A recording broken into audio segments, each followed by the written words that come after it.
إمام ابن عبد البر كباسي توبي قاذف من بوكاوي كبهتان شيء أفرمي بيت شون توبة بكابي بس تناو كمال قابل من دروم كردو لو قسياك كردو مو بهتان بو بأوداني في أبدا يقنا بالله بيضانغ موطاوي ترباسينا كما توبني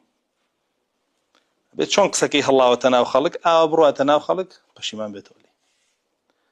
وأما سكاتي جنيه بوي بقرا عزته بياوتي بوي غلطي كي كردو جرأتي هيدان بغلطي خويا يعني سلولاتي ما أمان ناشرين كردو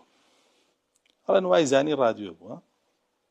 ها سباشا كابرا غلطكي كردو و غلطكي كردو اللوميه كي قسي بيالي يلي بو اي كردو وانيا اي بشيمانه بيت ولي ديسان هر قسي بيالي هر سكادي بيك الله سكام يام بي بردوام بلا سر غلطكي ياخذ بشيمان بيت ولي تو نالي هيچان بي هيچ انا قبول نيه تشيبكا خوي بكجه تاتو دل الرازي بي او تو كسيكي منافقي غلطك علي ناقري كبشيمان جبتو هلي ناقري او تو كسيكي منافقي كومل جاي منافقا وا قبولي غلط ناكا ابي خلق فريشته بك غلطي شكا پشیمان بيتو بو پشیمان بيونا پشیمان بيتو او كومل جاي منافقا وا نا كومل جاي ايماندار ابي بي خوش به همو كسه له هلا پشیمان بيتو توبه بك ابي هموشي تشجيعي بك ودس خوشي بك نك سكادي بك قبل بو پشیمان بو او بابتي خيرون اما كتاب هي نسرا ولا شرع كتاب ديني كان تراجع العلماء پشیمان بونوي زانان لبي خزانه كان يعني والله هلا كان يعني كتاب 6 مجلد يقوري تراجعات العلماء يعني ستوبلا امام راديو بود لتابعي كانوا تياتي تاو بيسام سردما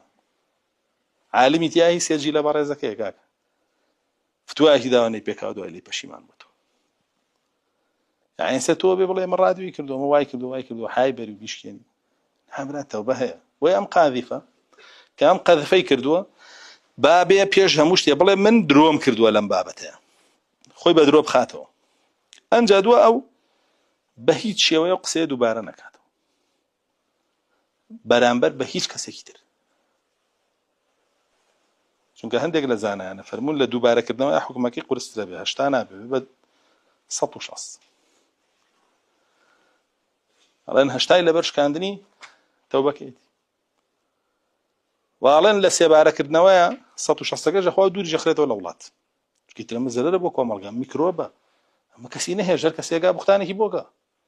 وێ نابێ بۆ شێوە بێنێ